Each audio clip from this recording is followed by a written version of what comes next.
पुरुषोत्तम राम के व्यक्तित्व के साथ जुड़ा हुआ सबसे प्रभावी शब्द है। तो प्लानिंग तो उसी की सार्थक होती है। तुम तो उस प्लानिंग के अंदर प्लानिंग करने की कोशिश करते हो जिसका कोई अस्तित्व ही नहीं है। दुनिया की जितनी भी कॉमेडी फिल्म्स हैं उनमें जिन बातों पर आप हंस रहे हैं वो सब ट्रेजेडी।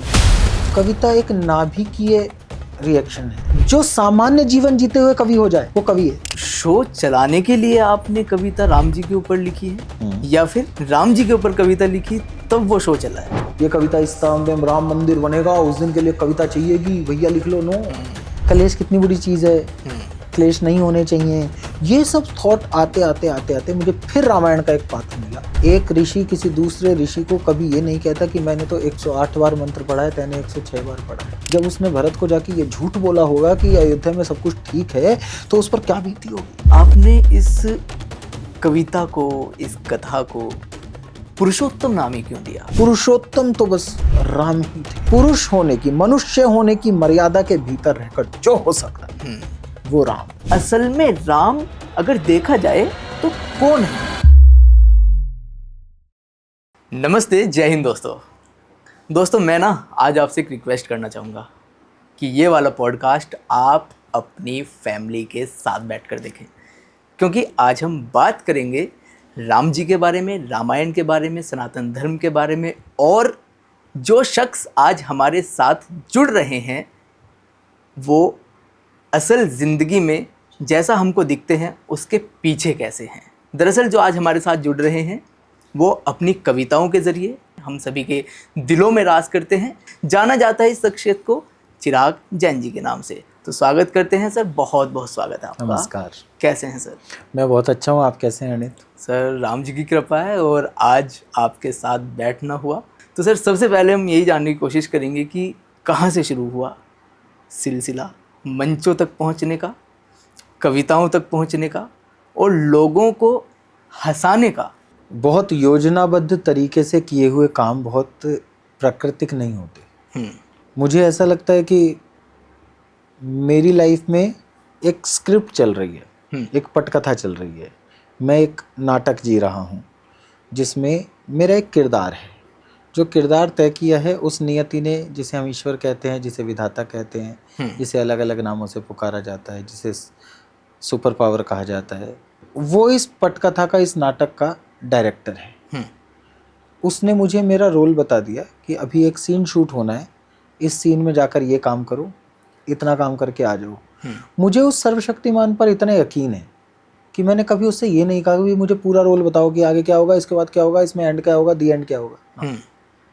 मुझे मेरा अभी का रोल बताया गया, मैं जाता हूँ मंच पर और उसको पूरा खेल कर आता हूँ तो वो अगला रोल तैयार करके रखता है कि अब ये कर।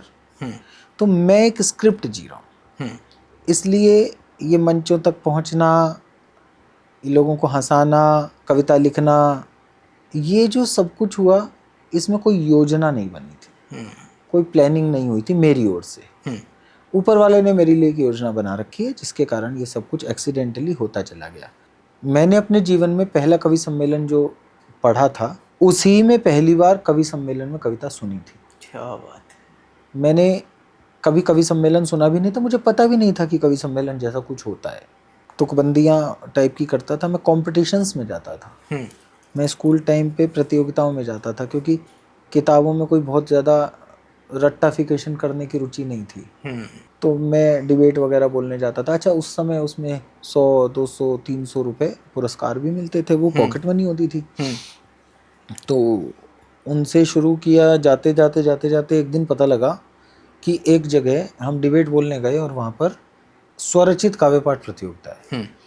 अब हमें पता नहीं था कि क्या होता है ये। पूछा, बोले जी खुद अगर कोई कविता लिखी हो तो वो सुनानी होगी। हमने वहाँ बैठ के, उसकी ट्रॉफी बहुत सुंदर थी, उसकी ट्रॉफी लगा कि ये तो हमारे घर जानी चाहिए।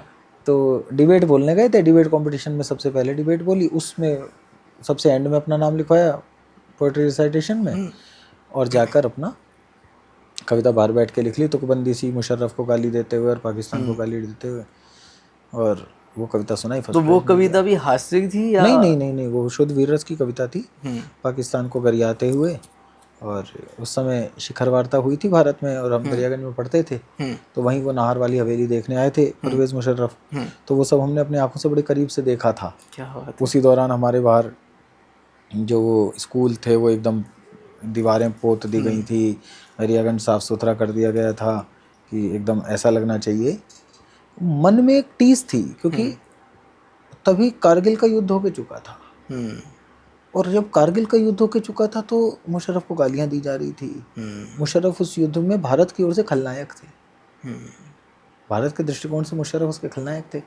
तो मुझे लगा कि अभी तक जिसको हम गाली दे रहे थे, अभी तक जिसके बता रहे थे कि इसने हमारे बेटे मार दिए, अभी तक जिसके बारे में लग रहा था कि इसने हमारे जवानों को शहीद कर दिया, इसने हमें ऐसा धोखा कर दिया, मुझे लगा नहीं यार, इस आदमी के स्वागत के लिए हम दीवारें पुतवा रहे हैं। इस आदमी के स्वागत, कविता की संवेदना तब भी थी। हाँ जी। जबकि मैं कविता लिख रहा था कंपटीशन में पार्टिसिपेट करने के लिए, ट्रॉफी के लिए, तब मैंने वहाँ बाहर बैठ के वो कविता लिखी।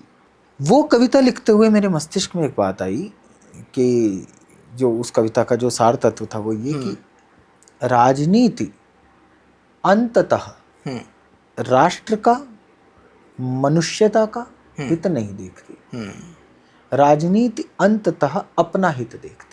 क्या बात है। मुझे ये बात समझ आई कि अगर समझौता ही समाधान था, अगर शिखर वार्ता ही समाधान था, तो ये कारगिल युद्ध से पहले क्यों नहीं? चाहे वो पाकिस्तान हो चाहे वो भारत हो। मैं उस समय ये बात सोचने में सक्षम था। और अगर समझौता विवशता था तो भी वो कारगिल युद्ध से पहले क्यों नहीं? बिल्कुल। इतने जो वो जो 18, 19, 20, 22 साल के जो लड़के जिनके चेहरे लग गए, जिनके शव आए, जिनके लिए रोया पीटी मची, जिनके लिए, जिनको हमने कहा कि ये देश पर शहीद हो, क्यों उन्हें कुर्बानी देने की नौबत है, चाहे वो पाकिस्तान के हो चाहे वो हमारे हो। बिल्कुल। मैं उस समय युद्ध से इस प्रकार क्षुब्ध था। और मतलब मुझे लगा वो टीस थी मन में, वो टीस थी, वो चीज चुभ रही थी मुझे। मैं जब अपने स्कूल के बाहर पता लगता था जी आज जल्दी छुट्टी हो जाएगी, आज स्कूल में कुछ ये काम होना है, क्योंकि यहाँ से उनकी शायद गाड़ी निकले, शायद वो वहाँ से निकलेंगे, इसके लिए सजा दिया गया। और जिनके दिल पर अब उनके बच्चों के रक्त पुत गए, जिनके घरों के दिए बुझ गए, बिल्कुल, उनको क्या जवाब देगी ये राजनीति, मैं ये सोच रहा था। लेकिन चूंकि बहुत राजनीति को जानता नहीं था, तो उस कविता का सार तत्व पाकिस्तान को गाली देने का ही था। यहाँ से मैंने कविताएं लिखनी शुरू की। उसके बाद कब कवि सम्मेलन में आए, वो भी एक एक्सीडेंटल घटना है, आ गए और चलते चला गए। सरस्वती ने तय कर रखी थी हमारे लिए नियति, इसलिए आ गए। हाँ। अच्छा, अक्सर ऐसा होता है कि जो हम प्लानिंग करके चलते हैं ना, वो अक्सर फेल हो जाती है। प्लानिंग तो इसको क्या समझेंगे आप? ये तो शुद्ध अध्यात्म है अर्णित। प्लानिंग अगर इस धरती पर किसी की चलेगी तो उसकी चलेगी जो इसका डायरेक्टर है। आप कितने भी बड़े अमिताभ बच्चन हों, आप कितने ही बड़े कमल हसन हों, अगर फिल्म में शूटिंग होगी, शूटिंग शेड्यूल तय होगा, तो उसमें वो होगा जो डायरेक्टर चाहेगा। वो अगर तुम्हारे हिसाब से चल रही है तो तुम समझिए कि आप मेन स्क्रिप्ट को डिस्टर्ब कर रहे हो। तो प्लानिंग तो उसी की सार्थक होती है। तुम तो उस प्लानिंग के अंदर प्लानिंग करने की कोशिश करते हो जिसका कोई अस्तित्व ही नहीं है। प्लानिंग तो उसकी है। तो सर, आपने बताया कि पहली कविता ही आपने पाकिस्तान के ऊपर लिख डाली, गाली देने के लिए, उसको एक अलग नज़रिया दिखाने के लिए। चलते चलते हास्य की तरफ आ गए, और हास्य के चलते चलते राम की कथाओं पर आ गए। कैसे, राम ही क्यों? देखिए, कवि हमेशा पूरा कवि होता है। जो कवि है वो इस बात का कैटेगराइजेशन नहीं कर सकता कि वो इस विषय पर लिखेगा, इस रस में लिखेगा, या वो इस ही रस में लिखेगा, ये तो सोच भी नहीं सकता। क्योंकि कविता के 9 के 9 रस में एक मूल तत्व ये है कि अनुभूति सूक्ष्म होनी चाहिए और अभिव्यक्ति सक्षम होनी चाहिए। क्या बात है। आपने अगर सूक्ष्मता से अनुभूत कर लिया किसी भी पीड़ा को, किसी भी विद्रूपता को, किसी भी परिस्थिति को, इसके बाद उसकी अभिव्यक्ति कैसे होगी ये वो विचार अपने आप तय करता है। दुनिया की जितनी भी कॉमेडी फिल्म्स हैं, जितनी भी कॉमेडी फिल्म्स हैं, उनको आप अवसादग्रस्त मानसिकता में देखें तो उनमें जिन बातों पर आप हंस रहे हैं वो सब ट्रेजेडी, लेकिन आपकी जो उनको लेकर जो डायरेक्टर ने जो अभी अनुभूति ली वो उससे हास्य क्रिएट करने के लिए। जैसे एक मिस्टर बीन देखें आप, चलते चलते गिर गया है और गिरते ही उसके हाथ में जो सब्जी लेकर जा रहा था वो भी गिर गई, दिस इज अ ट्रेजेडी। लेकिन आपने उसको क्योंकि बाहर खड़े होके देखा और पीछे से लाफ्टर की आवाज आई वॉइस ओवर में, इसलिए आपको वो कॉमेडी लगने लगी, क्योंकि उसमें आप स्वयं सम्मिलित नहीं है इसलिए आपको वो कॉमेडी लगने लगी। है तो वो ट्रेजेडी। दुनिया की जितनी भी ट्रेजेडी फिल्म्स हैं वो अगर आपके व्यक्तिगत जीवन से न जुड़ जाएं तो वो आपके लिए कॉमेडी है। बड़ी से बड़ी घटना पर आप हंस सकते हैं। तो अनुभूति आपने किस जगह खड़े होके की है उस भाव भूमि का दर्शन कराएगा वो आपको अंत तक। तो मैंने कब पाकिस्तान पर लिखा, मैंने कब हास्य लिखा और मैंने कब राम पर लिखा। मेरे लिए मैं अपने समय की विविध घटनाओं को, विविध परिस्थितियों को अभिव्यक्त कर रहा हूँ। अभिव्यक्त करते हुए कविता बालक की तरह जन्मती है। क्या बात है। मैं ये तय नहीं कर सकता कि जो बालक जन्मेगा उसका रंग काला ही होगा, उसका कॉम्प्लेक्शन फेयर होना चाहिए, उसके नैन नक्श ऐसे होने चाहिए, मैं ये तय नहीं कर सकता। मेडिकल साइंस भी आज की तारीख तक बस ये तय कर सकती है कि वो आपके पहले टेस्ट करके ये चेक कर ले कि बालक विकलांग तो नहीं है, बालक मानसिक अक्षम तो नहीं है, ये तय कर सकती है वो। लेकिन वो अगर मानसिक रूप से अक्षम है गर्भस्थ होकर तो उसको ठीक नहीं कर सकती। उसके लिए आपको दो ही निर्णय लेने पड़ेंगे कि या तो ये रहे या ना रहे। मेडिकल साइंस आज तक ये तय नहीं कर सकती कि जो बालक होगा वो लड़का ही होगा या लड़की ही होगा। तो आप कविता का विचार आ गया, गर्भधारण हो गया, इसके बाद कविता किस रूप में जन्म लेगी, हो सकता है जुड़वा हो जाए। अच्छा, क्या कविता एकदम से जन्म लेती है या फिर जब एक कवि उस चीज को, एक इंसिडेंट को जीता रहता है तब जाकर के कविता होती है? कविता एक नाभिकीय रिएक्शन है, न्यूक्लियर रिएक्शन है, अनवरत चलता है। ऐसा संभव नहीं है कि अचानक चिराग जन अभी स्विच ऑन करेंगे और अब वो कवि हो गए, अब स्विच ऑफ कर दिया वो सामान्य आदमी हो गए। MS वर्ड की फाइल नहीं है कि आपने डेस्कटॉप पर एक फाइल खोल ली, अब इसमें आपने जो है कविता लिखनी शुरू कर दी, अब इस फाइल को डाउन किया, अब इसमें हिसाब करना शुरू कर दिया। नहीं, वो तो हिसाब करते हुए भी कवि रहेगा। जिसको कवि होने के लिए विशेष परिस्थितियों की आवश्यकता पड़े वो तो मशीन है। जो सामान्य जीवन जीते हुए कवि हो जाए वो कवि है। जो सामान्य जीवन कवि हुए बिना जी नहीं सकता वो कवि है। जिसको सन्यासी होने के लिए विशेष रूप के कपड़ों की आवश्यकता पड़े वो सन्यासी नहीं है। जो किसी भी कपड़े में रहकर सन्यास जी सके वो सन्यासी है। क्या बात है। राम जब वन चले गए तब भी उनके भीतर का राजा इतना बड़ा था, वो वल्कल वस्त्र में थे जी, वो धनुष बाण लेकर चल रहे थे, वो अपने पैरों से, अपने हाथों से साफ करते हुए रास्ते चल रहे थे, वो पर्णकुटी में रह रहे थे, लेकिन तब भी उनके भीतर का राजा इतना बड़ा था कि मैं बाली की मदद करने जा रहा हूं और तू अपना राज्य रख, हमें ना चाहिए, नहीं चाहिए, नो याचक। आपको भीतर अगर आपके राजा है तो आपको कपड़े क्या पहनाएगा इससे कोई फर्क नहीं पड़ रहा। भीतर आपके कवि है तो आप किस परिस्थिति में खड़े हैं। अगर आपके भीतर का, लोग बहुत सारे बहाने देते हैं, मैं जी बाद में जॉब में लग गया इसलिए कविता छूट गई, मैं बाद में ये करने लग गया इसलिए कविता छूट गई, बाद में परिवार में फंस गया इसलिए कविता छूट गई। एक कवि का नाम बताइए जिसने जीवन ना जिया हो। ऐसा होता है अक्सर कि किसी घर, आज के दौर में तो ये कह दिया जाता है कि कविता घर चला सकती है, लेकिन पिछले दौर में ऐसा था, जैसे मैंने कुछ लोगों के साथ साक्षात्कार किया जो वाकई विद्वान हैं, तो उन्होंने आज के लिए कहा कि आज के दौर में कविता वाकई घर चला सकती है। क्या लगता है आपको? कविता का उद्देश्य घर चलाना है या कविता का उद्देश्य कविता है? व्यापार करने का उद्देश्य पैसा कमाना है या व्यापार करने का उद्देश्य व्यापार है? किताब पढ़ने का उद्देश्य परीक्षा देना है या किताब पढ़ने का उद्देश्य अध्ययन करना है, सीख लेना है? मुझे ऐसा लगता है कि मैं सीख लूं, परीक्षा तो जो आएगी देखी जाएगी, और मैं ये सोचूं कि ये वाले क्वेश्चन परीक्षा में आएंगे, केवल इनकी वाली पढ़ाई कर लूं। तो अर्णित जी, फिर आप परीक्षा की तैयारी तो कर रहे हैं पर पूरी किताब से सीख नहीं पाए आप कुछ। सही बात है। कविता अगर आप इसलिए लिख रहे हैं कि परीक्षा क्या है, घर चलाना, टारगेट क्या है, तो ये वाली कविता लिखने से तो ये मंच पे बिक जाएगी, ये वाली कविता ओपन माइक पे बिक जाएगी, ये वाली कविता अर्नित मुझसे ओपन इसमें पूछ लेंगे, वायरल हो जाएगी, फेसबुक 4 पैसे दे देगा, यूट्यूब 4 पैसे दे देगा। ये सोचकर अगर मैं कविता लिख रहा हूँ तो मैं ढाबा चला रहा हूँ। और अगर मैं ये सोच के किचन बना रहा हूँ कि भैया मेरे घर में जो आएगा उसे स्वादिष्ट भोजन मिलना चाहिए, तो मैं माँ की तरह वात्सल्यपूर्ण अन्नपूर्णा होकर खाना बना रहा हूँ। तो मैं अगर कविता ये सोच के लिख रहा हूँ कि इससे घर चलेगा, तो सॉरी टू से मैं कविता नहीं लिख रहा, मैं सिर्फ घर चला रहा हूँ। और अगर मैं ये सोच के कविता लिख रहा हूँ कि मुझे कविता लिखनी है, तो घर तो अपने आप चलेगा पीछे पीछे। क्या बात है।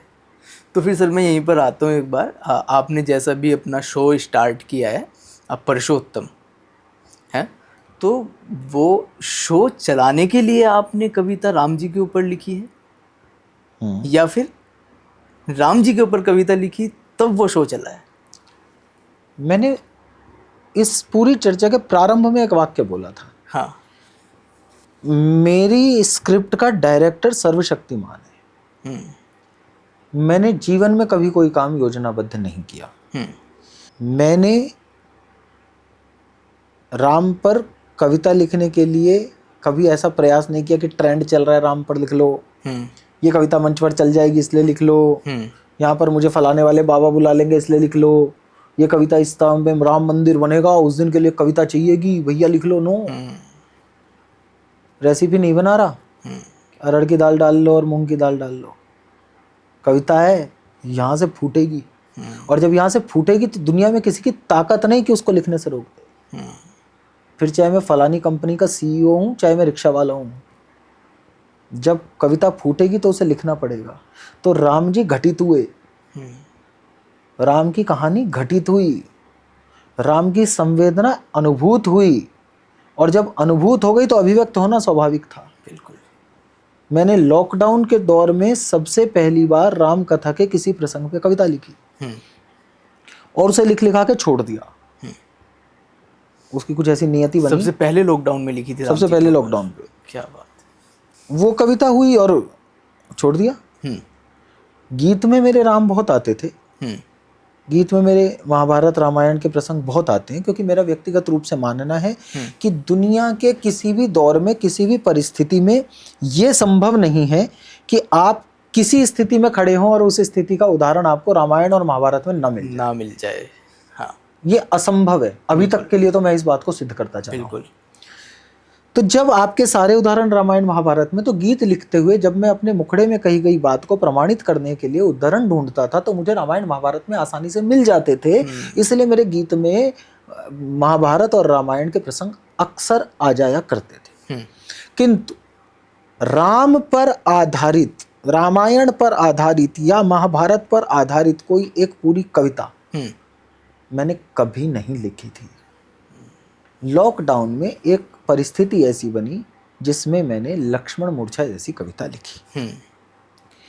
उस कविता को लिखने के बाद जिन्होंने भी सुना, जिनको मैं मानता हूँ कि हाँ इनकी रिव्यूज़, इनकी प्रतिक्रिया मेरे कर्म की गुणवत्ता को बढ़ाती है, उनको सुनाई तो उन्होंने कहा अरे चिराग ये तो दिनकर को स्पर्श कर रहा है, क्या बात, इसकी तो भाषा बहुत अच्छी है, ये एक अलग एंगल है, ये जन तक अधिक पहुँचेगा, तुम्हें पूरी राम कथा लिखनी चाहिए, तुम्हें पूरा महाकाव्य लिखना चाहिए। तो मैं, क्योंकि स्क्रिप्ट तो ऊपर वाले के हाथ में थी, बिल्कुल। उस दौरान मैं जो रोल कर रहा था मुझे लगा नहीं यार मेरे बस की नहीं है पूरा महाकाव्य लिखने जितना बैठना, मैं नहीं लिख पाऊंगा, मुझे इसमें फंसना भी नहीं है। मैं तो अपना गीत लिखता हूँ, मस्त रहता हूँ, 2 घंटे में गीत लिख देता हूँ, 15 मिनट में गीत लिख देता हूँ, फेसबुक पे डालता हूँ, लाइक आ जाते हैं, शेयर हो जाता है, लोग पढ़ते हैं, चिराग जैन बहुत बढ़िया कवि हो जाता है। मैं क्यों एनर्जी लगाऊंगा पूरा महाकाव्य लिखने की? कौन पढ़ रहा है आजकल महाकाव्य? ये भी थॉट था, बड़ी बात है सर। क्योंकि स्क्रिप्ट कोई और लिख रहा था। वो कविता लिख दी गई, छूट गई। फिर मैंने किसी के कहने में मेघनाद वध लिखा, क्योंकि लक्ष्मण मूर्छा के बाद आगे की स्टोरी यही है कि सोचा एक बार बढ़ा के देखते हैं। मेघनाद वध लिखा, खाली बैठे थे लॉकडाउन में, कर क्या रहे थे। वो लिखा तो मुझे ऐसा लगा कि राम की जो कथा हमें पता है, रामायण की जो कहानी हमें पता है, ये उस ज्ञात तथ्य का काव्यानुवाद हो गया है। इसमें कोई नई बात नहीं आई। और मेरा हमेशा से मानना है साहित्य वो है जो या तो कोई नई बात कहे या फिर किसी पुरानी बात को नए ढंग से कहे। या तो बात नई हो या ढंग नया हो। अगर इन दोनों में से कोई भी नयापन उसमें नहीं है तो फिर आप किसी पुरानी घिसी हुई बात का सिर्फ शब्दानुवाद करके कागज खराब कर रहे हो। तो मुझे मेघनाद वध लिखने के बाद लगा नहीं यार, ये तो अनुवाद हो रहा है और कविता अनुवाद नहीं है। कविता तो किसी संवेदना की अभिव्यक्ति है। तो मुझे लगा नहीं, ये नहीं करना, फिर छोड़ दिया। मेघनाद वध लिखने के बाद फिर छोड़ दिया। फिर अभी हाल में पिछले साल मैंने एक गीत लिखा। घर में कुछ खट्टर पटर हुई होगी, मेरी बीवी में, मेरी माँ में, मेरे परिवार में। तो मैं उस माहौल से मुझे लगा कि नहीं यार, यहाँ सांस नहीं आ रही। मुझे लगा नहीं यार, ये लोग क्यों नहीं समझ रहे कि मुझे क्रिएशन करनी है, मुझे लिखना है। ऐसा कैसे हो सकता है कि घर में कोई आदमी नाराज हो और बाकी सब लोग सामान्य रह सकें, प्रसन्न रह सकें। और प्रसन्नता के बिना कोई कैसे रह सकता है। तो कलेश कितनी बुरी चीज़ है, क्लेश नहीं होने चाहिए। ये सब थॉट आते आते आते आते मुझे फिर रामायण का एक पात्र मिला, दशरथ। मैंने उस दिन एक कविता लिखी जिसमें मैंने कैकई और दशरथ के बीच की स्थितियां लिखी और वो एक गीत था। वो कविता रामायण के प्रसंग पर आधारित कोई पूरी एक कविता नहीं थी। उसमें दशरथ एक उदाहरण थे, कैकई एक उदाहरण थी इस बात को सिद्ध करने के लिए कि गृह क्लेश अंततः दुखदायी होता है। इस बात को सिद्ध करने के लिए जब वो कविता मैंने लिख दी तो मेरा एक मित्र है निकुंज शर्मा, बहुत अच्छा गीतकार है। उसने वो कविता सुनी और उसने मुझसे कहा कि भैया आपको महाकाव्य लिखना चाहिए।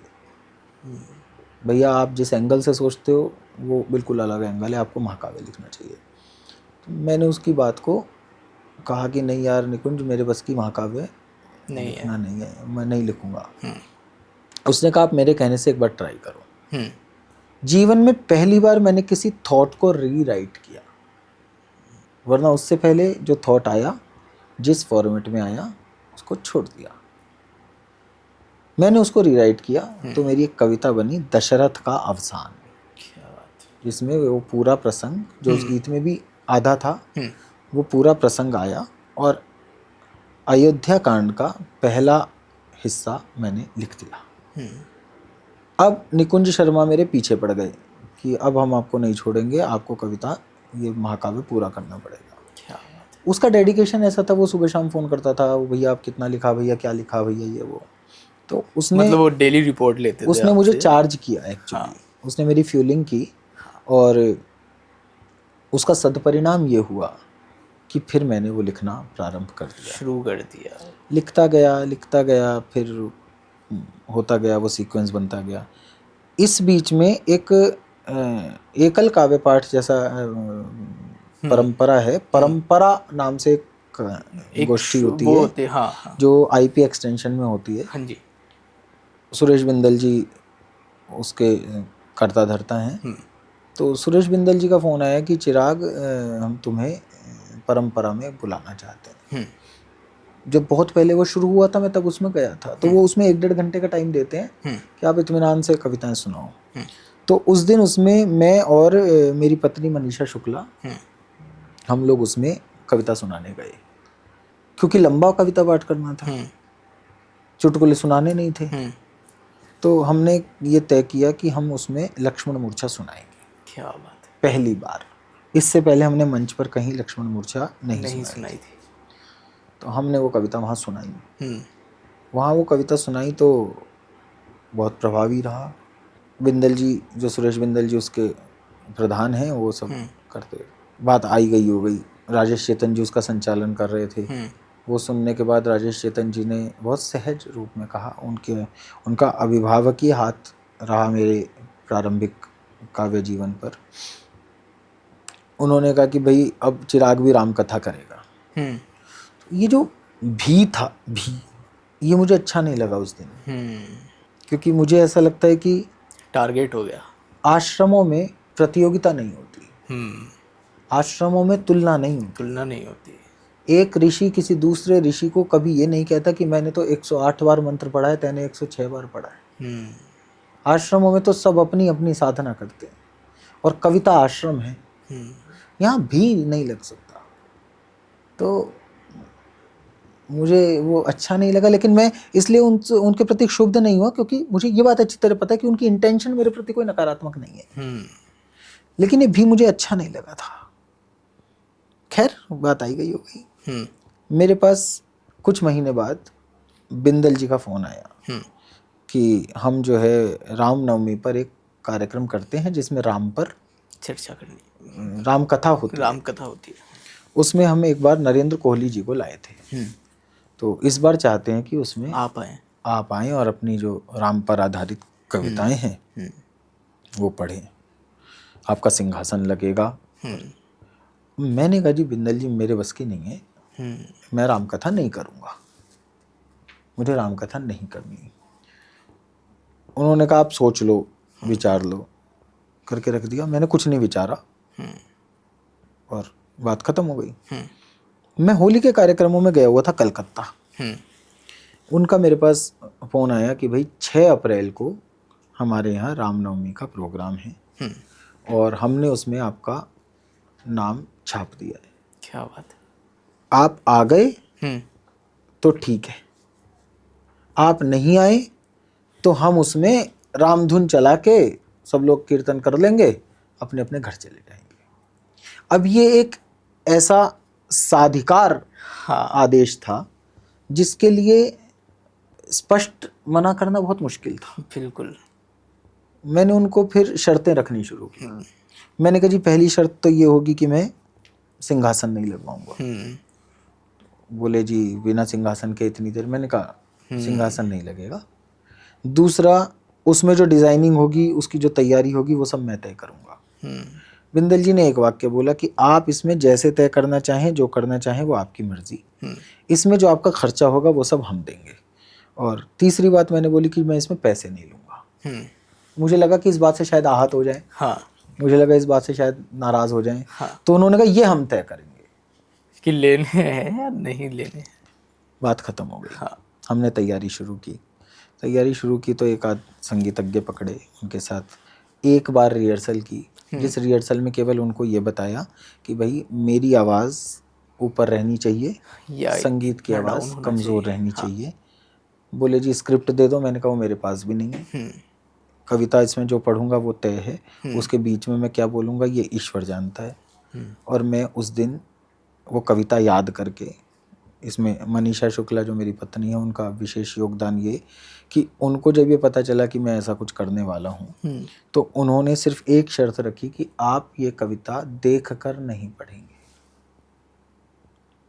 पहली बार आपने आप इसको कंठस्थ करें। और वो थोड़ी बहुत नहीं है, वो बहुत लंबी कविता है, बहुत लंबी है, मैंने देखी है वो सर। तो हमने उनकी बात मान ली, हमने उसको कंठस्थ किया। और मोबाइल आने के बाद ये भी हो गया था, लपेटे में नेताजी के कई शो करने के बाद ये हो गया था कि मोबाइल देखकर पढ़ना आसान लगने लग गया था।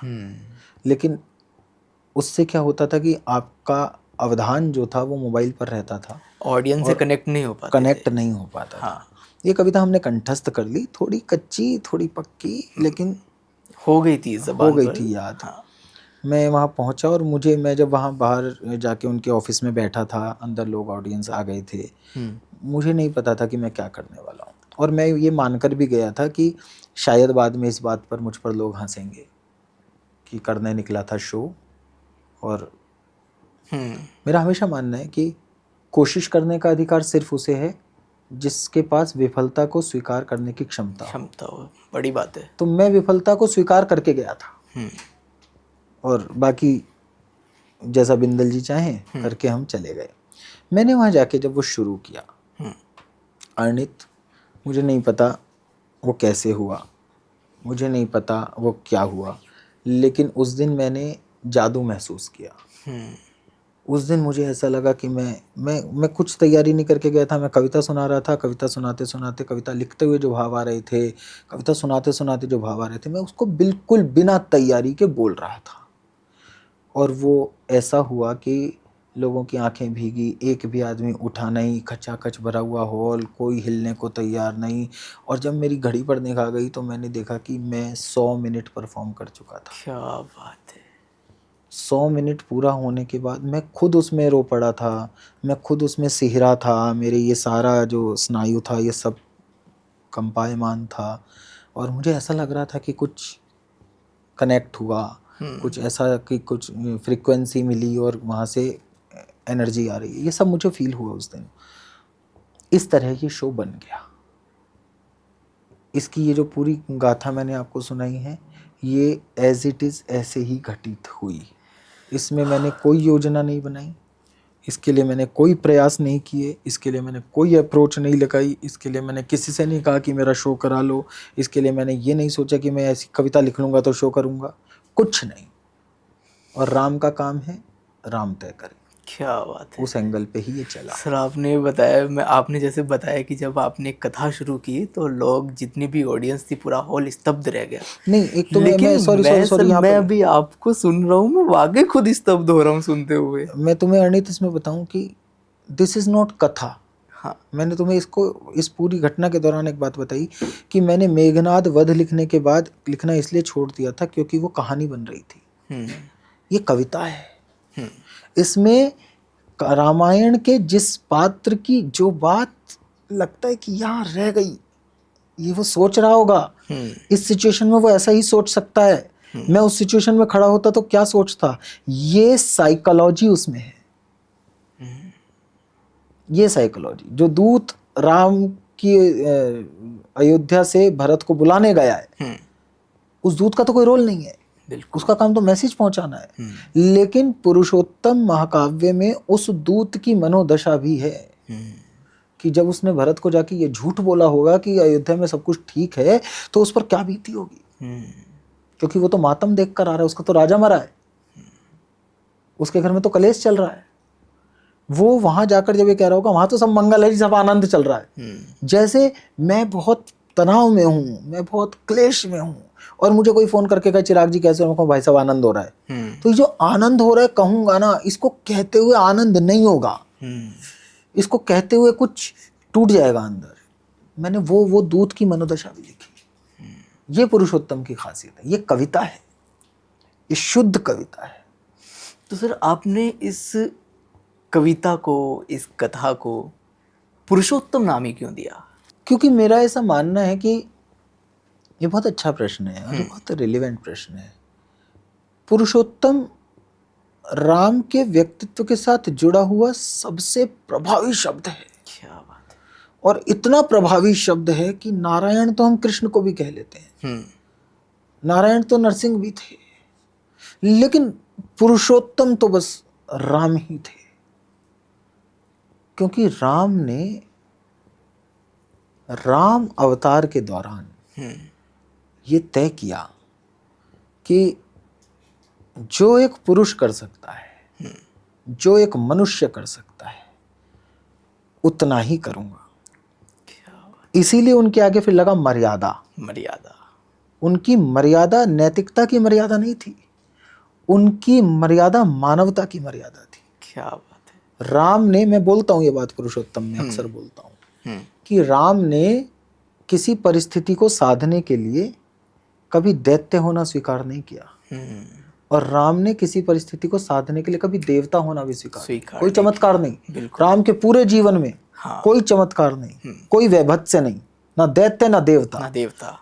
पुरुष होने की, मनुष्य होने की मर्यादा के भीतर रहकर जो हो सकता है वो राम, इसीलिए पुरुषोत्तम। लेकिन यहीं से एक चीज़ और निकल कर आती है मेरे मन में। जैसे आपने बोला कि राम ना दैत्य है ना देवता है, लेकिन बहुत सारे लोग, बहुत सारे संप्रदाय, बहुत सारे समुदाय आज भी राम जी को दो नज़रिए से देखते हैं। एक संप्रदाय वो है जो राम जी को भगवान के रूप में देखता है, प्रभु के रूप में देखता है, और एक संप्रदाय वो है जो भगवान श्री राम को मर्यादा पुरुषोत्तम श्री राम के नज़रिए से देखता है, महापुरुष के नज़रिए से देखता है। तो असल में राम अगर देखा जाए तो कौन है? राम आप हैं, राम मैं हूं। हम कोई उंगली से चांद दिखा रहा है कि वो देखो चांद, और निगाह उंगली पर अटकी हुई है, मैं उंगली देख रहा हूं, मैं उंगली को चांद समझ रहा हूं। राम की कथा का हर प्रसंग हमसे दूर इसीलिए चला गया क्योंकि हमने ये मान लिया कि वो तो भगवान है। और जैसे ही मैंने अर्णित से कहा कि अर्णित यार देखो ये तुम गलत कर रहे हो, ये तो देखो राम जी ने भी नहीं किया, राम जी ने इसमें ऐसा किया था, तो अर्णित को एक बहाना मिल गया, एक सेफ्टी कॉर्नर मिल गया कि चिराग जी वो तो भगवान थे इसलिए उन्होंने ऐसा किया। जैसे ही मैंने कहा कि नहीं नहीं नहीं नहीं भाई, वो तो मनुष्य थे, वो तो पुरुषोत्तम थे, वो तो उत्तम पुरुष थे, तो उन्होंने जो किया वो तुम भी कर सकते हो, वो मैं भी कर सकता हूं, तो तुरंत आपके पास से वो सेफ्टी कॉर्नर हट गया। अब आपके पास सिर्फ वो आत्मबल बचा कि अब तो यार जैसे राम का आचरण था वैसा आचरण मुझे अपनाना पड़ेगा। अब अर्णित ये नहीं कह सकते कि यार मैं राम जितना महान नहीं हूं कि मैं अपनी प्रॉपर्टी भाई को देकर चला जाऊं, क्योंकि राम तो भगवान थे इसलिए कर दिया। मैं कहूं नहीं भाई, राम तो इंसान थे तब उन्होंने ये कर दिया, अब तुम बच के दिखाओ। अब बचने के लिए या तो तुम्हें बेशर्म होना पड़ेगा, बिल्कुल, और या फिर उसे करने के लिए स्वीकार करना, उस आचरण पर चलना पड़ेगा। तो राम के आचरण से हम इसलिए दूर होते गए क्योंकि हमने अपने लिए बहाना बना लिया कि राम तो भगवान थे। राम तो आपकी कथा में है, राम मेरी कथा में है, मुझे क्यों हर परिस्थिति में राम का उदाहरण मिल जाता है? और राम की कथा में राम को खोजना ही नहीं है, क्यों इस प्रश्न में अड़े हो? क्या क्या मिल जाएगा, ये हासिल क्या हो जाएगा ये पता करने के बाद कि राम भगवान थे या इंसान थे? राम वो भगवान थे जिन्होंने तुम्हें कुछ सिखाने के लिए इंसान होना स्वीकार कर लिया। क्या बात है, क्यों नहीं स्वीकार करते इस बात को? तो जब उन्होंने तुम्हें स्वीकार करने, तुम्हें कुछ सिखाने के लिए इंसान होना स्वीकार किया है, तो तुम इस डिस्प्यूट में क्यों पड़े हो कि मैं इनको भगवान मानूं या इंसान मानूं? जो पड़े हैं डिस्प्यूट में उन्हें पड़े रहने दो यार। तुम ये सोचो तुम्हारा काम किससे सजता है। जहां तुम्हारी आस्था डोलने लगे वहां भगवान समझ के पैर पकड़ लो कि नहीं ये गलत नहीं कर सकते, और जहां तुम्हारा आत्मबल डोलने लगे वहां इंसान समझ के पैर पकड़ लो कि इन्होंने किया तो हम भी कर सकते हैं। इस डिस्प्यूट में पड़ो ही मत। लेकिन सर हमें बहुत सारी चीज़ें टीवी सीरियल्स के माध्यम से, मूवीज़ के माध्यम से बहुत सारी चीज़ें ऐसी दिखाई गई हैं जो हमारी रामायण या ग्रंथों में अलग हैं या बहुत सारी चीज़ें सिमिलर हैं। तो ये हम कैसे सुनिश्चित करें कि कौन से ग्रंथ में सही बात लिखी हुई है? अब चाहे उसमें हम रामायण का ही उदाहरण ले लें, 3-4 रामायण ऐसी लिखी हुई हैं जिनके बारे में हमेशा से हमें बताया गया है कि आप ये वाली रामायण पढ़ेंगे तो आपको सही जानकारी प्राप्त होगी, आप वाल्मीकि जी की लिखी हुई पढ़ेंगे तो आपको सही जानकारी प्राप्त होगी। तो हम ये सुनिश्चित कैसे करें कि यही रामायण सही है और इसी ने हमें सही जानकारी दी है? देखिए, एक अक्षर है अ से अनार, वो ऐसे 3 बनाकर फिर डंडा लगाकर भी लिखा जाता है, वो प बनाकर और 3 डॉट बनाकर वैसे भी लिखा जाता है। अगर आपको पढ़ना आता है तो वो किसी भी तरीके से लिखा जाए आप उसे अ ही पढ़ेंगे। यहाँ तक कि वो रोमन में लिखा जाए ना, अर्णित को अगर ARNIT लिखूंगा तब भी आप ए नहीं पढ़ेंगे, अ पढ़ेंगे। लिखा क्या है ये बिल्कुल महत्वपूर्ण नहीं है, पढ़ना क्या है ये महत्वपूर्ण है। बताया क्या जा रहा है ये कतई महत्वपूर्ण नहीं है। आप सुनना क्या चाहते हैं ये महत्वपूर्ण है। आपके पास आस्था है तो पत्थर भगवान है, और आपके पास आस्था नहीं है तो भगवान पत्थर है। वाल्मीकि ने क्या लिखा, बाबा तुलसी ने क्या लिखा, स्वयंभू ने क्या लिखा, XYZ, कहानी तो मेरे राम की है ना। और राम का आचरण है ना। मैं ये जरूर कह सकता हूं कि राम जी ने निषाद के साथ दोस्ती करके, और हो सकता है कोई ऐसी पॉलिटिक्स की हो कि निषाद को अपना दास बना लिया या निषाद के ऊपर सम्मोहन कर दिया, और लेकिन घटना तो यही है ना कि राम ने ऐसा गले लगाया निषाद को कि भूल गया वो जो शत्रु भाव लेकर आया था वो उसे भूल गया और वो चरणों में नत हो गया, वो भक्त बन गया। तो राम की उसके पीछे क्या इंटेंशन थी उसको छोड़ दो, एक बार निषाद होकर देखो। सही बात है। फिर तुम्हें कोई फर्क ही नहीं पड़ेगा कि वाल्मीकि ने क्या लिखा और तुलसी ने क्या लिखा और स्वयंभू, इन सब बातों में पढ़ केवल वो रहे हैं जिन्हें राम से सीखना नहीं है, जो राम को सिखाना चाहते हैं। राम से सीखना हो तो राम का कोई पन्ना उठाकर सीखो, आचरण मिलेगा राम का। किसी ग्रंथ का कोई पन्ना उठाकर देख लो, राम का आचरण मिलेगा। मैं तो यहां तक कहता हूं राम इतने मनुष्य हैं कि उन्होंने वो गलतियां भी की होंगी जो मनुष्य ने की। आदमी गलतियों का पुतला है ना, बिल्कुल। तो राम जब पूरी तरह मनुष्य हैं तो राम इस बात का दावा कर ही नहीं सकते कि मेरे से गलतियां नहीं होंगी। क्यों नहीं कर सकते भाई? राम जानते थे, अगर आप उन्हें भगवान माने जी, तो राम जानते हैं कि कंचन के सोने के हिरण नहीं होते। पत्नी की जिद पर चले गए लेने, इसको तो आप एक गलती कहेंगे, लेकिन ये मनुष्योचित गलती है। अब आप कहो साहब वाल्मीकि ने तो लिखा है सोने के हिरण की 4 टांगे थी, तुलसी ने लिखा है उन्हें 5 टांगे थी, बोले सोने का हिरण 4 फीट का था 5 फीट का था, क्या मतलब है इस बात से? राम सोने का हिरण लेने गए, प्रकृति से विरुद्ध किसी चीज ने आकृष्ट किया और राम उससे आकृष्ट हो गए। ये मनुष्यों द्वारा की जाने वाली सामान्य गलती है जो राम ने करके दिखाई, जो तुम्हें सिखाना चाहते थे और तुम उनसे सीखना नहीं चाहते। तुम लड़ रहे हो। राम पत्नी से नहीं लड़े कि सीता तुम मुझे जिस हिरण को लाने भेज रही हो ऐसा हिरण नहीं होता, दिस इज रॉन्ग। वो लड़ सकते थे, वो कोर्ट में पिटीशन दायर कर सकते थे कि देखो मुझे ऐसा काम करने को कह रही है ना, गए।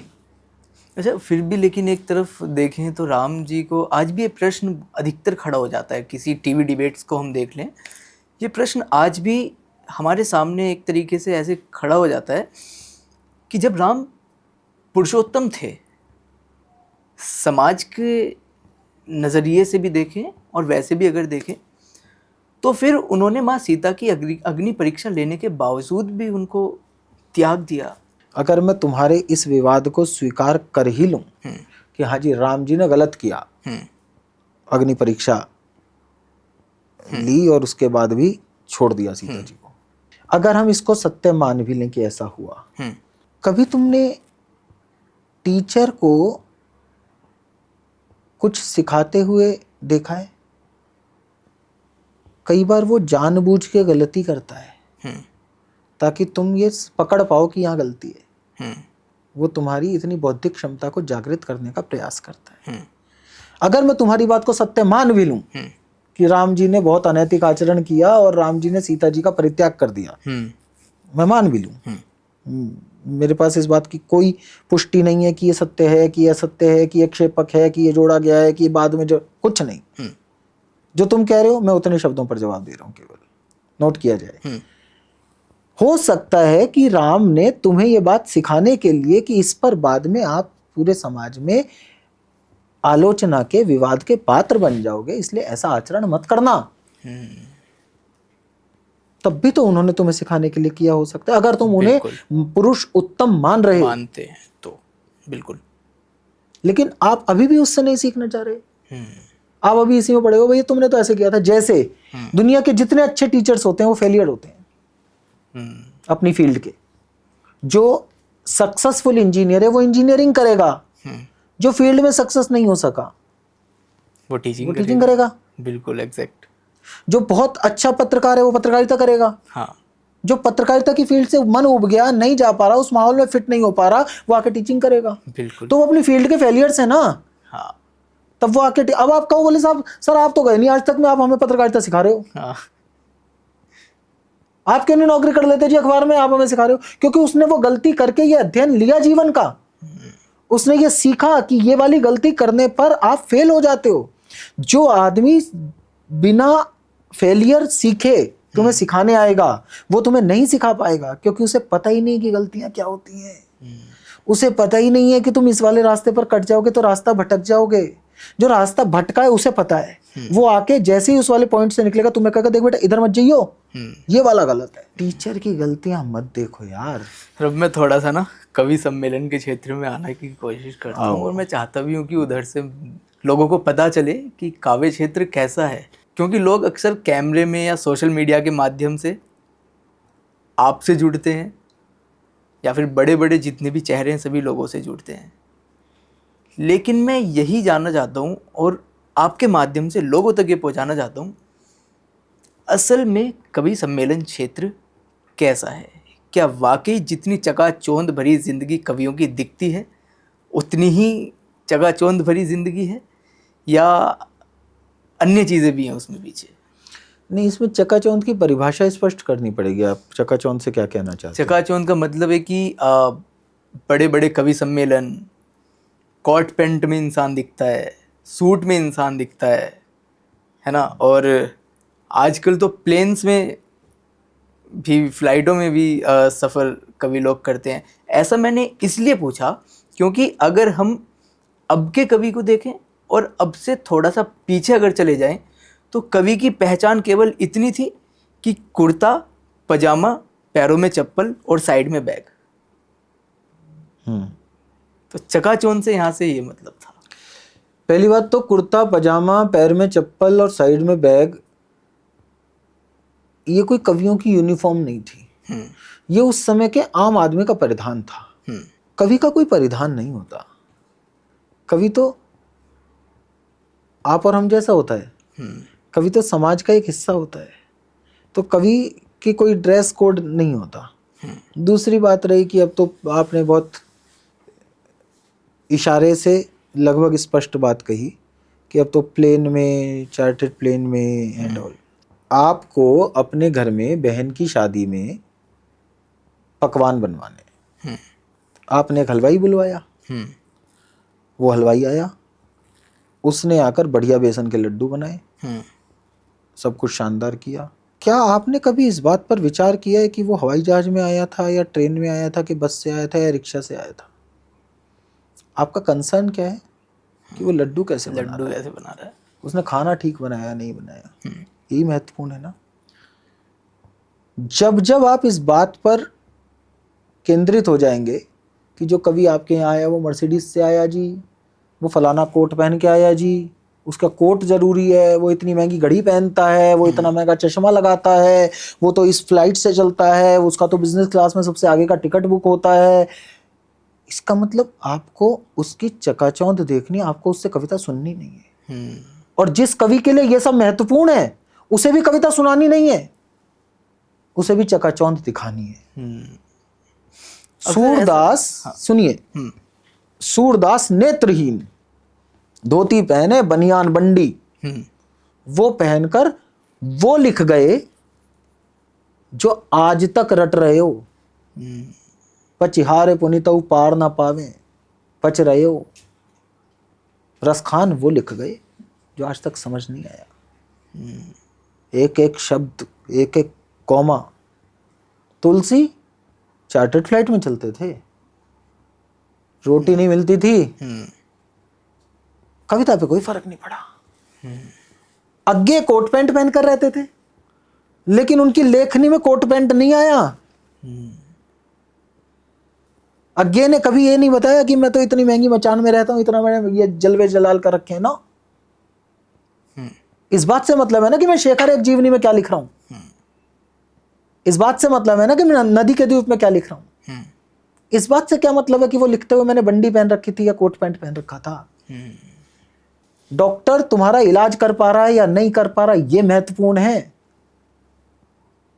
वो मर्सिडीज में आया था तुम्हें देखने के लिए या उसके हॉस्पिटल में एसी लगा हुआ है कि नहीं लगा हुआ, ये महत्वपूर्ण नहीं है। आपका कहने का तात्पर्य और मतलब केवल यही है कि आपको सिर्फ और सिर्फ कवि की कविता से मतलब होना और क्या, बेटी भी आनी है क्या उससे? बिल्कुल। कविता लेकर आया है ना, कविता लेकर आया, कविता सुनाओ। मैं एक बहुत बढ़िया आदमी जो मेरे यहाँ कोट पैंट पहन कर आते हैं, बहुत बढ़िया, उसे गाड़ी चलानी नहीं आती, तुम उसे ड्राइवर रख लोगे? बताइए, बहुत बढ़िया आदमी है, चमक दमक, और लड़कियां पहचानती हैं उसे सड़क पे चलते हुए। लोग उसे एकदम देख के यूं करते हैं, अरे अरे ये वो जा रहा है। तुम उसे ड्राइवर रख लोगे? उसे गाड़ी चलानी नहीं आती। तो कवि सम्मेलन की न्यूनतम शर्त यह है कि आपको प्रस्तुति देनी आती हो, आपको कविता लिखनी आती हो। अगर ये शर्त आप पूरी नहीं करते तो आप उसके बाद चाहे पैराशूट से आए, आप मेरे लिए किसी काम के नहीं। तो सर फिर आज की जो कविता और कवि है उसको आप किस नज़रिए से देखते हैं? वो किस किस लिए कविता लिख रहा है, जो वो खुद को सोशल मीडिया पर जो उसके फॉलोअर्स हैं उनके लिए कविता लिख रहा है या वाकई समाज के लिए कविता लिख रहा है? कविता तो कवि सिर्फ अपने लिए लिखता है। कविता ना तो समाज के लिए लिखी जाती, ना सोशल मीडिया के लिए लिखी जाती, ना फॉलोअर्स के लिए लिखी जाती, ना कवि सम्मेलन में कविता पढ़ने के लिए लिखी जाती। कविता तो इसलिए लिखी जाती है कि कविता लिखने के अलावा कोई और उपाय नहीं है, तुमने इतना अनुभूत कर लिया है। कविता लिखना तुम्हारी मजबूरी है, कविता लिखना तुम्हारा शौक नहीं है। इतनी गहरी अनुभूति आ गई, गाड़ी के अंदर इतनी रेस दे चुके हो कि अब गाड़ी भागेगी ही भागेगी। जब तुमने घर के अंदर इतना सारा सामान भर लिया कि अब तुम्हारे सोने की जगह नहीं है, तो सोने की जगह बनाओगे भाई।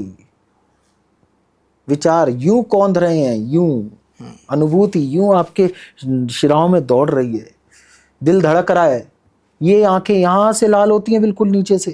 कविता मजबूरी है, नहीं लिखोगे तो टॉक्सिन बन के मर जाओगे, अंदर घुट जाओगे।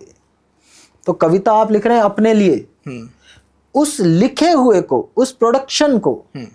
किसान जो गेहूं उगा रहा है, बोले साहब ये समाज के लिए गेहूं काट रहा है, नो, गेहूं उग गया है, नहीं काटेगा तो बर्बाद हो जाएगा, खेत और बर्बाद हो जाएगा, साथ में खेत में घुन लग जाएगा। इसलिए वो गेहूं काटना ही पड़ेगा। काटने के बाद अपने घर के लिए रख लिया उसने, अर्थात कविता लिखने के बाद तुमने जो संतुष्टि और आनंद लिया वो ले लिया। इसके बाद क्या करोगे उस कविता का? इसके बाद बचे हुए गेहूं का क्या करोगे? मंडी में ले जाके बेचोगे। इसके बाद उसका क्या करोगे? बहुत अच्छे आदमी हो गए तो दान कर दोगे। इसके बाद उस गेहूं का क्या करोगे? बहुत संतुष्ट आदमी हो गए तो मंदिर में दे आओगे। यही करोगे ना। बिल्कुल। तो कविता लिखने के बाद जो प्रोडक्शन बचा, जो कागज का टुकड़ा तुम्हारे हाथ में आया है, वो तो वो बचा हुआ गेहूं है जो मेरा आनंद का पेट भरने के बाद बच गया। अब मैं दुनिया में बांटने निकल गया। किसी ने बाजार में जाके पैसे ले लिए, मैंने कवि सम्मेलन में गया, वो गेहूं दिया और मैंने पैसे ले लिए। मैं कवि सम्मेलन में नहीं गया, मैं तुम्हारे साथ बैठा, नए बालकों को सुनाया, उनको आनंद आया तो मैंने बिना पैसे के सुना दिया। एक बालक ने मुझसे पूछा, बोले भैया कविता कैसे लिखे? मैंने उसको अपने चार उसी गेहूं में से एक मुट्ठी भर गेहूं उठाया, उदाहरण दिए, दे दिया। बिल्कुल, ये दान हो गया, ये शिक्षा हो गई। तो कविता किसी के लिए नहीं लिखी जाती। अब व्यापारी होकर सुन लो इसी बात का उत्तर। व्यापारी होकर आपके पास 300 तरीके की कविताएं हैं, आपके पास सब कुछ है, आपके एक हाथ में हीरे हैं, एक हाथ में बाजार है। आप हीरे बेचने निकले हो या कोयला बेचने निकले हो, ये इस पर निर्भर करता है कि आप कहां बेचने निकले हो। बड़ी बात है। जो जौहरी बाजार में बैठा हुआ आदमी है वो हीरा बेच रहा है, जो फड़ बाजार में बैठा हुआ आदमी है वो पत्थर बेच रहा है। अब मैं ये देखूं कि यार उसकी पत्थर की दुकान पर तो यार इतने सारे लोग आते हैं यार, और ये मेरे जौहरी बाजार में साला पूरे साल में एक आदमी आता है यार। लेकिन वो जो एक आदमी तुझसे हीरा खरीद के जा रहा है वो उसकी सारे साल के टर्नओवर से ज्यादा है। ये व्यापारी की भाषा में उत्तर है। आप क्या बेच रहे हो ये महत्वपूर्ण नहीं है, आप कहाँ बेच रहे हो ये महत्वपूर्ण है। मैं अगर जौहरी बाजार में आए हुए आदमी को कोयले दिखाऊंगा तो भी मैं मूर्ख हूँ, और मैं कबाड़ी बाजार में खड़ा होकर हीरे दिखाऊंगा तो भी मैं मूर्ख हूँ। तो सर जब आप मंच पर जाते हैं क्या मन में रहता है? मंच पर जाते तो ये मन में रहता है कि इन्होंने बुलाया है, या तो ये मुझसे कविता सुनना चाहते हैं या मुझसे एंटरटेनमेंट लेना चाहते हैं। तो जैसा वो सुनना चाहेंगे सुना देंगे। पहचान कैसे होती है? अगर मैं भावनाओं की पहचान कर सकता हूँ तो सामने बैठे श्रोता की क्यों नहीं कर सकता? कवि तो वो है जो तितली के जो पंख फड़फड़ाते हैं ना, उसमें आवाज़ होती है, कवि उसे सुन लेता है। तो वो जो सामने बैठा श्रोता है वो क्या सुनना चाह रहा है, अगर ये मुझे समझ नहीं है तो मैं कुछ भी हो सकता हूँ, कवि नहीं हो सकता। अच्छा सर, नए कवि जो उभर कर आ रहे हैं मंचों पर और जो पुराने कवि रहे हैं उनमें आप क्या फ़र्क देखते हैं दोनों में, उनकी कविताओं में और उनमें दोनों में? आपके प्रश्न में एक शब्द है कि जो कवि हैं, यही आपके प्रश्न का उत्तर है। जो कवि हैं वो चाहे किसी भी दौर के हों वो कवि हैं। जो कवि हैं वो चाहे दिनकर के साथ के हों चाहे वो मेरे साथ के हों, वो कवि हैं। और जो कवि नहीं है, जो कवि होने का अभिनय कर रहे हैं, वो चाहे दिनकर के दौर में हो चाहे मेरे दौर में हो, वो सब कवि नहीं है। तो जो कवि है वो तो कवि है, प्रतीक बदल जाएंगे उसके, जो मेरे साथ का बालक लिख रहा है, मेरे से बाद वाला बालक लिख रहा है, वो कवि सम्मेलनों का गुडलने चलते हुए बालक हैं हम लोग। हम जो लिख रहे हैं, हम सोशल मीडिया का बिंब उठा लेंगे। हाँ। हम फेसबुक हमारा उदाहरण हो सकता है, ट्विटर हमारा उदाहरण हो सकता है, टेक्निक हमारा उदाहरण हो सकती है। मैं बता सकता हूँ कि मेरी जिंदगी इतनी स्टफ हो गई है जैसे मेरी रैम रुक गई हो। बिल्कुल। दिन का नहीं बता सकते क्योंकि दिन के टाइम पे कंप्यूटर नहीं था। नहीं। उनके बिंब अलग होंगे। वह तोड़ती पत्थर देखा उसे मैंने इलाहाबाद के पथ पर। दिन ये निराला हो सकते हैं, लेकिन मैंने तो इलाहाबाद के पथ पर पत्थर तोड़ती हुई लड़की नहीं देखी। मैंने तो कंप्यूटर पर बैठकर रात भर मेहनत करके टाइप वर्क जॉब वर्क करके अपनी आंखें फोड़ती हुई लड़की देखी है। तो उसका निराला की तोड़ती पत्थर और मेरी फोड़ती आंखें, बात एक ही है, बिंब अलग है, इतना ही अंतर है। सोशल मीडिया के माध्यम से ही आज के दौर में लोग लोगों तक पहुंच रहे हैं। जैसे मैंने भी आपको सोशल मीडिया के माध्यम से ही जाना। आज के कवियों को सोशल मीडिया का उनके ऊपर कितना प्रभाव मानते हैं? आप यूं समझ लीजिए कि सोशल मीडिया एक उपकरण है। चाकू का आविष्कार जिसने किया हो, उसने तो हो सकता है सब्जियां बिनारने के लिए चाकू बनाया हो। अब कोई उस चाकू से मर्डर करने लग जाए, इसमें चाकू की कोई गलती नहीं है। सोशल मीडिया सोशल नेटवर्किंग के लिए बना, जन तक पहुंचने के लिए बना। सोशल मीडिया एक ऐसा जनसंचार माध्यम आया जिसमें जितने लोग जुड़े हुए हैं वो आपस में सब बोल सकते हैं। ये बहुत अच्छी बात थी। बिल्कुल। जो नहीं बोल पा रहा था, जो केवल टीवी के सामने बैठकर माहेश्वरी जी से समाचार सुनता था, अब वो बता सकता है भाई ये जो तुम न्यूज़ दे रहे हो यार, ये मैनिपुलेटेड है। अब वो उस न्यूज़ के नीचे तुरंत लिख सकता है कि भैया ये तुम प्रोपेगेंडा कर रहे हो। वो सीधा नीचे लिख सकता है कि भैया ये तुम राजनीति से प्रेरित हो। कर सकता है ना। बिल्कुल। लेकिन इसमें क्या हुआ कि वो जो सामने बैठकर माहेश्वरी जी से खबर सुनता था, उसका बौद्धिक स्तर इतना तो होना चाहिए कि वो माहेश्वरी जी को टोक सके। बिल्कुल। अब सोशल मीडिया के साथ दिक्कत ये हो गई है भैया कि जिसका भी मन करे, जो भी मन करे, वो लिख दे। तो ये चाकू का मर्डर करने के लिए उपयोग करने जैसा उदाहरण है। जो ये कह रहा है कि भाई साहब आपने ये लिखा है, इसमें ये बात मुझे समझ नहीं आ रही है, ये चाकू का सब्जी बिनारने के लिए उपयोग हो रहा है। बिल्कुल। मीडियम तो वही है जी।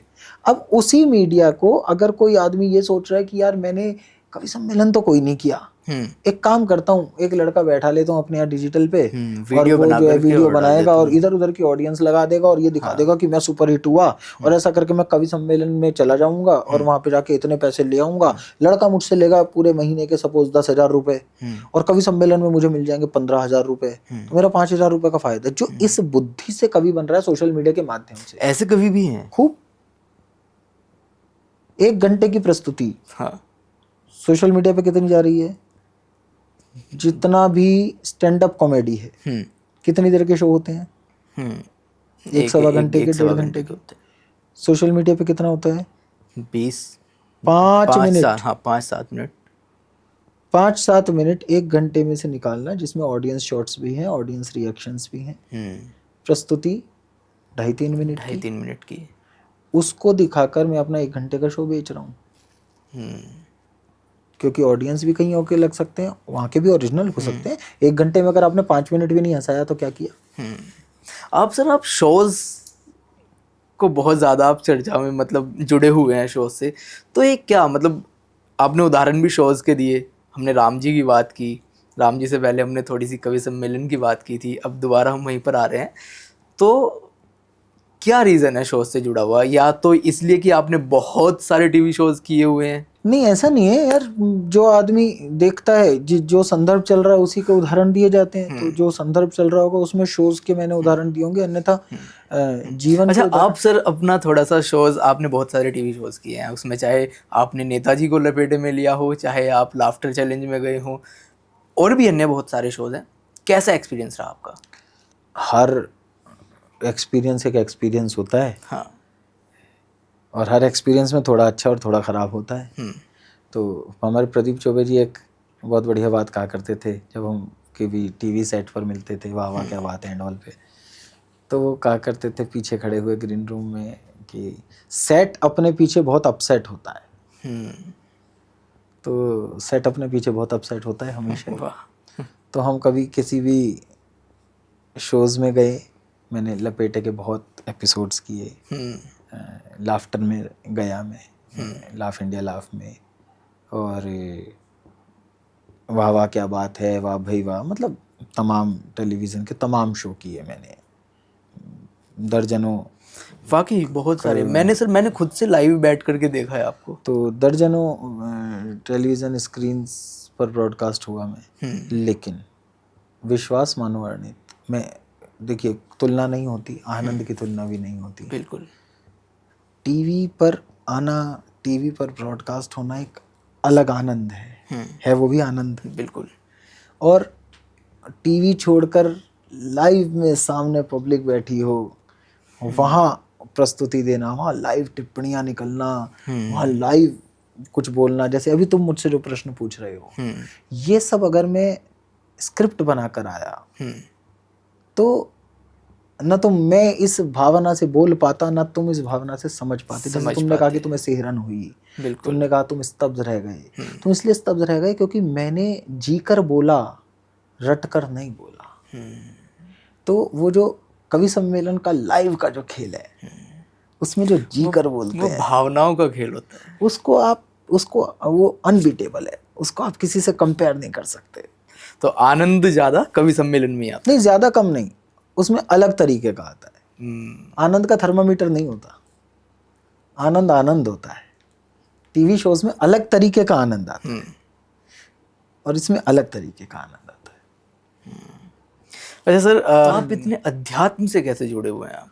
अध्यात्म जीवन का हिस्सा है यार। अध्यात्म कोई अलग से पढ़ी जाने वाली किताब नहीं है। अध्यात्म कोई ऐसा नहीं है कि मैं गीता प्रेस गोरखपुर से ही 5 किताबें खरीद के लाऊंगा तब। अध्यात्म जीवन के अंदर घटित होना चाहिए ना। आप अगर रोज सुबह शाम बैठकर चौपाइयाँ पढ़ रहे हैं और राम आपके भीतर रत्ती भर नहीं आए तो बेकार है। लेकिन आप चौपाइयाँ नहीं पढ़ रहे, लेकिन आपको लगता है कि यार इस जगह पर मेरे सामने धर्म संकट है, इस समय राम क्या करते और मैं क्या कर रहा हूँ, इतना सोच पा रहे हो तो अध्यात्म है। बड़ा बेकार है। तो राम ज्यादा है आपके अंदर या कृष्ण ज्यादा है? नहीं, मुझे ऐसा लगता है कि इन दोनों की आवश्यकता अलग अलग होती है। समान परिस्थिति में राम और कृष्ण खड़े हों, कभी ऐसी परिस्थिति मेरे सामने आई नहीं। हो सकता है मैंने जिस एंगल से देखा हो वहां पर कभी ऐसा सोचने की आवश्यकता ना पड़ी हो कि पहले राम ध्यान में आए तो राम ने ही समाधान दे दिया, पहले कृष्ण ध्यान में आए तो कृष्ण से ही उदाहरण मिल गया, ऐसा हो सकता है। किंतु मेरे अंदर कौन ज्यादा है ये मैं बहुत क्लियर नहीं कह सकता। मैं कृष्ण को भी भरपूर जीता हूँ। तो जैसे आपने अभी राम जी के ऊपर कविताएं लिखी, वो एक शो भी बन गया अच्छा खासा, कृष्ण जी के ऊपर कुछ विचार कर रहे हैं कि? कृष्ण पर मैंने खूब गीत लिखे हैं। हाँ। और कृष्ण मेरे चिंतन का एक गहरा हिस्सा है। कृष्ण अद्भुत है। तो क्या हम ये मतलब अंदाजा लगा सकते हैं कि आने वाले दिनों में कुछ कृष्ण जी के ऊपर भी कुछ ऐसा ही विशेष शो या कार्यक्रम या कुछ खास कविता ऐसे चिराग जैन जी के मुख से सुनने के लिए हम सभी तक पहुंचेगी? 12 मार्च तक मुझे ये नहीं पता था कि 6 अप्रैल को मैं राम पर कोई शो कर रहा हूँ। तो जब मैं अंदाज़ा नहीं लगा पा रहा हूँ अपनी स्क्रिप्ट का, तो हम लोग क्या लगा सकते हैं? कैसे लगा सकते हैं? ना तो इसका उत्तर हाँ में दिया जा सकता, ना नाम में दिया जा सकता, क्योंकि मेरा स्क्रिप्ट राइटर कोई और है। मैंने उसके लिए 2 पंक्तियाँ लिखी थी कि मेरा काम सफ़र करना है, पथ का निर्धारण उसका है। मेरा काम सफ़र करना है, पथ का निर्धारण उसका है, मैं अपना किरदार जीऊँगा, बाकी निर्देशन उसका है। तो मुझे अपना किरदार जीना है। अभी राम में आनंद आ रहा है। अभी पीछे कृष्ण पर हमने एक जगह बोला तो उसमें काफ़ी अच्छी बातें आई, तो वो आ गई क्योंकि सोच कर नहीं बोला, जो इंस्टेंट निकलता है वो सर वाकई उसकी बात जी कर बोला। स्क्रिप्ट रचने वाला, जैसे आपने बोला ना, स्क्रिप्टर केवल एक ही है, वो एक ही है। बाकी जितने लोग ये कहते हैं कि हम तय करते हैं हमारी जिंदगी में क्या होगा, झूठ बोलते हैं। कर ही नहीं सकते। वो जो हो जाता है उसको लिख कर ये सोच लेते हैं कि हमने तय किया था। तय नहीं कर सकते, तय तो वही करेगा। तो सर इतने भागा दौड़ी भरे जीवन में कवि सम्मेलन भी करने होते हैं, टीवी शोज भी करने होते हैं, फैमिली के लिए वक्त निकल जाता है? दुनिया के बहुत निषेध क्षेत्र में प्रवेश करके प्रश्न पूछा है, उत्तर देता हूँ। राम से लेकर आज तक मेरे अध्ययन में, मेरे चिंतन में एक भी व्यक्ति ऐसा नहीं है इस धरती पर जिसने समाज को कुछ दिया हो और उसका परिवार उससे खुश हो। एक भी। निराला को एक पिता के रूप में देखने का प्रयास करोगे तो निराला एक फेलियर पिता दिखाई देंगे। निराला को एक कवि के रूप में देखने का प्रयास करोगे तो फिर निराला जैसा न भूत हो न भविष्य। एक भी व्यक्ति जिसने अपने परिवार को भी खुश रख लिया और समाज को भी कुछ दिया तो समझिए कि वो सामाजिक तो है पर उसने समाज को दिया कुछ नहीं है, समाज से लिया है। नियम बता रहा हूं तुम्हें, ये नियम है। इन्हीं 24 घंटे में अगर तुम्हें करना हो, चाहे वो गांधी हो, चाहे वो नेहरू हो, चाहे वो XYZ पहले से अब तक राजनीति देख लीजिए, कला देख लीजिए, इतिहास देख लीजिए, माइथोलॉजी देख लीजिए, किसी क्षेत्र में जिसने समाज को कुछ दिया है, जिसने समाज को अपना जीवन दिया है, वो अपने परिवार की दृष्टि में एक अच्छा परिवारी नहीं है। सन्यासी होने की पहली शर्त है परिवार छोड़ दो। और ये कला, ये राजनीति, ये सामाजिक जीवन, ये सब सन्यास है। पहली शर्त आप ये चाहो कि ये भी साध लो और वो भी साध लो, नहीं साध सकते, तो वो बेईमानी कर रहा है, हो रही है बेईमानी उससे, उसे पता ही नहीं है। तो ये तो सामान्य स्थिति है कि कलाकारों से उनके परिवार के लोग, अगर वो कलाकार है, शर्त ये है तो उनके परिवार के लोग प्रसन्न नहीं रह सकते, उनके साथ रह सकते हैं, उन्हें बर्दाश्त कर सकते हैं, खुश नहीं रह सकते। सर ये चर्चा दूसरी तरफ जा सकती है।